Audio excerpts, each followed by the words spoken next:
In 1915, the Danish psychologist Edgar Rubin published a book containing a fascinating illustration. Depending on how you look at it, you can either see an elegant white vase or a pair of stoic, silhouetted faces. What you see depends on what you choose to see. Each image tugs at your gaze with equal weight. Neither is dominant, and neither is submissive. The composition allows your eyes to freely switch back and forth between the two options. There's a sense of balance and beauty as these images coincide in one picture, while also creating separate, distinct viewing experiences. Rubin's image wasn't intended to be either a vase or a pair of faces. The image is both. Looking at only one or the other limits your ability to enjoy the illustration as a whole. Appreciating it fully requires spending time examining each. Similarly, I've found that the full picture of life comes into a more complete view when we are willing to consider the implications of both theistic and non-theistic worldviews. Rather than treating them as opposites and affirming allegiance to one or the other, we can set them side by side and incorporate the beauty of each into our lives. By remaining more neutral, we can draw inspiration from both. This realization shifted my point of view away from the unknowing blandness of agnosticism and into a spectacular world of comparisons and contemplation. One example of the increased richness that comes from considering the implications of both worldviews is our perspective on time. When we put on the hat of a believer in God, we have an associated hope that time will continue beyond mortality. This is particularly reassuring when we consider the people we love who are no longer with us here on earth. Religions throughout the world describe a remarkable array of eternal opportunities we may be privileged to participate in after death. It's possible that none of these descriptions accurately portrays what post-mortal consciousness will be like, but the time we spend wearing this hat can fill us with joy and optimism, knowing there could be more to existence than just this life. It also provides a healthy, natural outlet when going through the grieving process of losing a loved one. When we take off that hat and examine the world from the point of view that there is no higher power, our time stops at death. This is a sobering, but equally meaningful consideration. If true, time becomes much more scarce and therefore infinitely more valuable. Living with this as a possible outcome forces us to treasure the time we have to a greater extent, and helps us strive to use it more wisely. As we wear this hat, we ought to be filled with increased urgency, knowing that consciousness may exist only in this life. Time is not the only consideration that benefits from embracing the implications of both theistic and non-theistic perspectives. Being willing to adopt each also helps create purer motivations for our actions. For most theists, moral behavior helps stamp a ticket to a positive eternal outcome. When a believer in God is doing good for others, the altruism is inherently tethered, at least to some degree, to a self-serving future purpose. On the other hand, if we do good for others without affirmatively believing in a higher power, we do so without regard for post-mortal rewards. The self-interested portion of the equation is reduced, and choices to do good consider only how they will impact ourselves and others in this life. Being neutral in our beliefs allows the line to remain fuzzy enough for moral behavior to have purer intentions, since the self-interested reward in the afterlife is not guaranteed or fully expected. Another natural consequence of embracing uncertainty between both worldviews is that we can connect more genuinely with a broader number of people. When I had a high level of certainty that my theological beliefs were right, the only logical conclusion within that framework was that those who disagreed with me were wrong. This put me in an unwanted and uncomfortable position. I felt like I had a responsibility to help others accept the truths I had accepted because those truths were required for them to obtain the best eternal outcome in my belief system. However, that made me feel like I was the equivalent of a first-class citizen in a world of second-class citizens.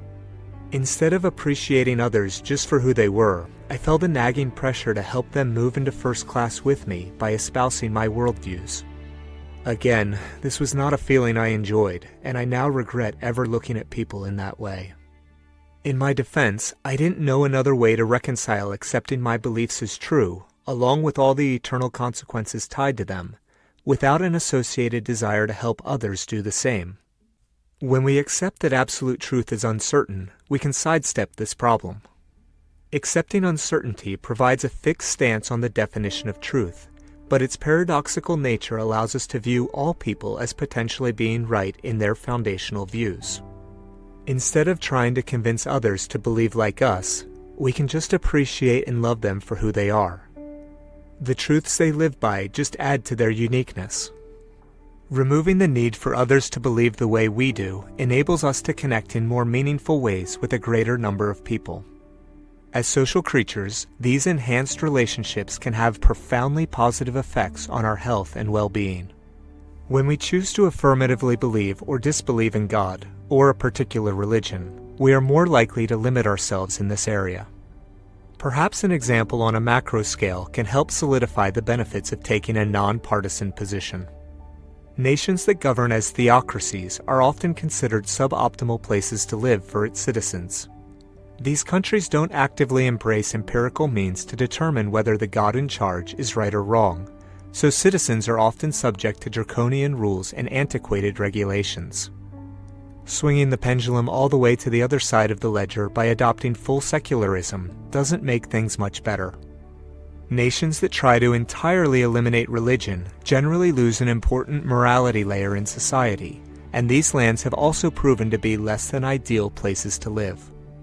In nations that promote both religion and science, concepts of theology and secularism are commingled in material ways. In the United States, for example, the words "In God We Trust" are printed on its money, but the laws require no religious test to hold public office. Public schools teach the scientific method, but churches are given tax-exempt status. If we were to ask ourselves if the United States is a theological or secular nation, the answer would be that it is both, and that it is neither. Many would like to push this equilibrium to one side or the other, and they view the commingling as problematic or hypocritical. I believe the balance described is one of the most important factors that makes these kinds of nations superior places to live relative to the fully theocratic or secular alternatives. Just like this balance can have a positive net effect on a nation, I believe it can have a similarly positive effect at the individual level. I understand that the conclusions I've reached will not appeal to everyone, nor should they. There's great variety in the ways we think and feel as human beings, and these differences point our minds and hearts in different directions. The logic that sits well with me may not ring true with you, and the world is a better and more diverse place because of it. I love the passion in people who feel more certain in their theistic beliefs. In some ways, the full benefits of religion are available only when higher levels of certainty and devotion are adopted. While connections outside of the group may be more limited, the connections within the group can be incredibly strong. Enhanced feelings of certainty provide a base of confidence when confronting the world. I have great appreciation for the religious organizations that have provided solid foundations for so many people throughout history, myself included. Regardless of whether they are man-made creations or divinely inspired, they serve a beautiful purpose. They should be honored for the benefits they offer. I love hearing the rationale and perspectives of those who disbelieve in God. I appreciate their willingness to use the intellect they've been given to decide for themselves how life ought to be lived. They provide important viewpoints that can sometimes be overlooked by those who are more inclined to live by faith. I think the world would be far worse if it did not contain those who affirmatively disbelieve in God. One of these two groups is going to end up being right, and the other is going to end up being wrong. Those who remain on the fence won't be either. As I consider these options, I recognize that the human mind naturally wants to both pick a side and to be correct. However, my view is that staying in the middle is the most rational and beneficial path to take, given the reasons outlined previously. Just like we can gain a better appreciation for Rubens' painting by shifting our gaze between both images, and similar to the benefits realized by nations that incorporate both religious and secular perspectives, I believe we can attain a higher level of well-being by including elements of both worldviews equally into our lives. It may seem contradictory to encourage neutrality while also suggesting that time be spent examining both sides. While I would like to believe a perfect 50-50 split is possible, it's more of a theoretical mindset than an attainable one. Looking at Rubens' painting without focusing on the faces or the vase reveals nothing more than a meaningless array of irregular shapes. Similarly, I'm not sure we can actually achieve a perfect balance in our worldview through an actual perfect balance in our worldview. Instead, it seems that we must yield to mandatory imbalances that push us to one side or the other, and then alternate between the two to achieve a balanced state. To that point, this approach doesn't preclude us from accessing the spirituality offered through religious practices or spending time dwelling on the implications of secularism. It's quite the opposite. Each is equally likely to be true, so we should drink from both fountains generously in any way we see fit. That includes remaining actively engaged in organizations that provide access to each perspective, if we choose to do so, even without affirmative agreement on all associated beliefs.